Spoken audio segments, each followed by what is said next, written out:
ಜೈ ಶ್ರೀರಾಮ್. ಇವತ್ತು ಅಯ್ಯಪ್ಪ ಸ್ವಾಮಿ ಗುಡಿಯಾಗ ಕನ್ಯಾಸ್ವಾಮಿ ಪೂಜೆ ಇತ್ರಿ. ಪೂಜೆಗೆ ಬಂದೇನ್ರಿ. ಪೂಜೆ ಭಾಳ ಮಸ್ತ್ ಮಾಡ್ತಾರ್ರಿ. ಪೊಟ್ಟು ಪೂಜೆ ಮಾಡೋದಾಗನ ಅಭಿಷೇಕಕ್ಕೆ ತಯಾರು ಮಾಡಕತ್ತಿದ್ರಿ. ಅಯ್ಯಪ್ಪನ ಮಾಲಾಧಾರಿಗಳು 48 ದಿವಸ ವ್ರತ ಮಾಡ್ತಾರ್ರಿ. ಮುಂಜಾನೆ ಜಲ್ದಿ ಎದ್ದ ತಣ್ಣೀರ್ದಾಗ ಜಳಕ ಮಾಡ್ತಾರ್ರಿ. ಮನಿ ಮತ್ತು ಸಂಸಾರದಿಂದ ದೂರ ಇರ್ತಾರ್ರಿ. ಮತ್ತು ವ್ರತ ಮುಗಿತಾಗ ಚಪ್ಪಲಿ ಹಾಕೋಂಗಿಲ್ರಿ. ಐಷಾರಾಮಿ ಜೀವನ ಶೈಲಿಯನ್ನು ಬಿಡ್ತಾರ್ರಿ. ಮತ್ತು ದುಷ್ಟ ಚಟಗಳಿಂದ ದೂರ ಇರ್ತಾರ್ರಿ. ಅಯ್ಯಪ್ಪ ಸ್ವಾಮಿಯ ನಾಮವನ್ನು ಜಪಿಸ್ತಾ ಇರ್ತಾರ್ರಿ. ಶಬರಿಮಲೆ ಹತ್ತಿ ಬರುವ ಆಸೆ ಆಸೆ, ನಿನ್ನೆ ಕಾಣ ಕಾದಿರುವೆ ಪಂದಳರ. ಪೂಜೆ ನೋಡಿದ್ನಾಗ ಬಹಳ ದೈವಿಕ ಶಕ್ತಿ ಫೀಲ್ ಆತಿತ್ರಿ.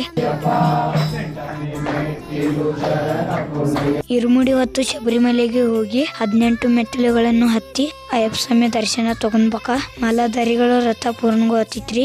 ಈ ವಿಡಿಯೋ ಇಲ್ಲಿ ಮುಗಿಸ್ತೇನ್ರಿ. ಚಾನಲ್ ಲೈಕ್ ಶೇರ್ ಮಾಡ್ರಿ.